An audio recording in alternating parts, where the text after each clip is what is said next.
민호의 회사는 무리한 확장의 결과로 막대한 누적 결손금이 쌓여 있었습니다.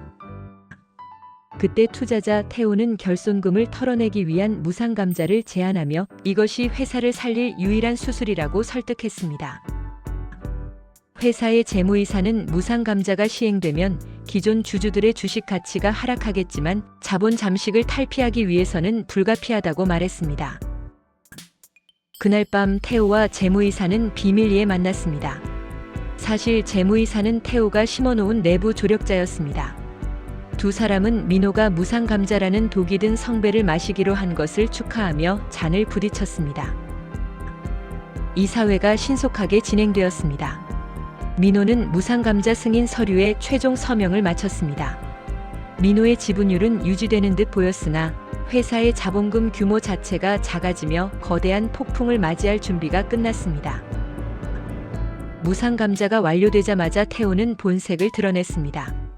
그는 운영 자금이 부족하다는 핑계로 긴급 이사회를 소집했습니다.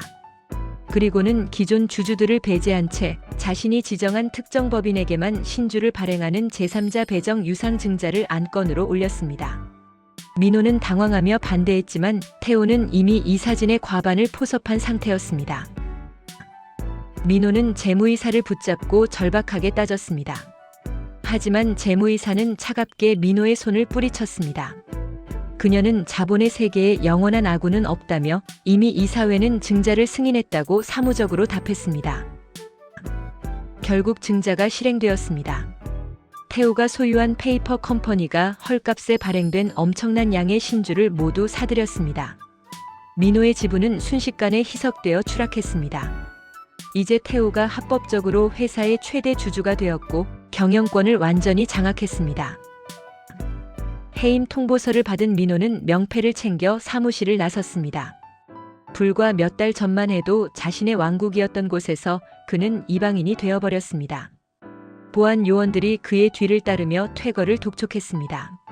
민호는 자본의 냉혹함을 뼈저리게 느꼈습니다. 태호가 이제 CEO 자리에 앉아 창밖의 도시를 내려다보았습니다. 포식자의 시대가 시작된 것입니다. 앞서 얘기는 무상감자와 제3자 유상증자를 통한 경영권 탈취 전략이라는 주제를 상징적으로 그려본 것입니다. 기업의 자본 조정은 원래 재무구조 개선과 회생을 위한 수단입니다. 그러나 현실에서 이는 종종 순수한 회계 기법을 넘어 지배구조 재편의 도구로 활용됩니다. 특히 무상감자 이후 제3자 유상증자를 결합하는 방식은 형식적으로는 합법이지만 기존 대주주의 지분을 희석시켜 경영권을 이전하는 데 효과적입니다. 이번에는 이에 대해 좀 더 분석합니다. 이 전략은 정상 기업에서는 잘 작동하지 않습니다. 출발점은 항상 재무적으로 취약한 기업입니다. 누적 적자, 자본 잠식, 관리 종목 지정, 상장 폐지 위험과 같은 요소는 기존 대주주의 협상력을 약화시킵니다. 추가 자금 투입 여력이 없거나 시장 신뢰를 이미 상실한 대주주는 경영권 방어 능력을 잃습니다. 이때 중요한 점은 위기가 조성되었는지 악용되었는지를 외부에서 구분하기 어렵다는 것입니다. 시장에는 오직 결과로서의 취약한 기업만 보일 뿐입니다. 다음 단계는 명분입니다. 무상감자는 주주에게 직접적인 손실을 강요하는 조치이기 때문에 강력한 서사가 필요합니다. 이때 사용되는 언어는 거의 정형화되어 있습니다. 자본 잠식 해소 없이는 존속 불가, 회생을 위한 불가피한 선택, 채권단과 거래소 요구. 이 과정에서 경영권 문제는 의도적으로 전면에서 사라집니다. 모든 논의는 회계와 생존의 언어로 포장되며 주주총회와 공시 역시 이 논리를 반복합니다. 무상감자는 이 전략의 핵심적인 전환점입니다. 감자를 통해 자본금이 줄고 누적 결손금이 장부상 정리됩니다. 표면적으로 모든 주주는 동일한 비율로 손실을 부담하므로 공정해 보입니다. 그러나 실질적 효과는 다릅니다. 주식수 자체가 크게 줄어들면서 이후 증자 국면에서 경영권을 방어하기 위해 필요한 자금 규모가 급증합니다. 이 단계의 본질은 기존 대주주의 지분율이 아니라 자본 방어 비용을 감당할 수 없게 만드는 것입니다. 무상감자 직후 또는 단기간 내에 제3자 유상증자가 등장합니다. 명분은 운영자금 조달, 전략적 투자 유치, 사업 정상화입니다. 그러나 설계의 핵심은 선택성에 있습니다. 발행 규모는 크고 일정은 빠르며 조건은 기존 대주주가 현실적으로 대응하기 어렵게 설정됩니다. 법적으로는 참여 기회가 완전히 배제되지 않지만 경제적으로는 이미 탈락이 예정된 구조입니다. 이로써 외부의 특정 세력은 단번에 결정적 지분을 확보할 수 있습니다. 2단계에서 경영권 이전은 숫자로 확정됩니다. 제3자는 최대 주주 또는 실질적 지배력을 확보하고 기존 대주주는 소수 주주로 전락합니다. 중요한 점은 이 모든 과정이 이사회 결의, 주주총회 승인, 공시를 거쳤다는 사실입니다.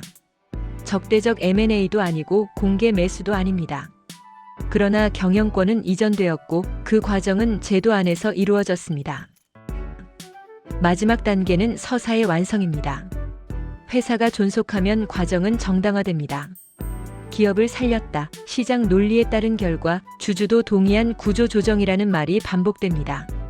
경영 실패의 책임은 과거로 분산되고 경영권 이전의 의도는 기록에서 사라집니다. 남는 것은 합법적으로 바뀐 최대 주주뿐입니다. 따라서 이 전략은 사후적으로 문제 삼기 어렵습니다. 무상감자와 제3자 유상증자를 결합한 경영권 탈취 전략은 불법의 영역보다는 제도의 회색지대에 존재합니다. 그것은 회생이라는 언어를 사용해 지배권을 이동시키는 고도로 제도화된 방식입니다.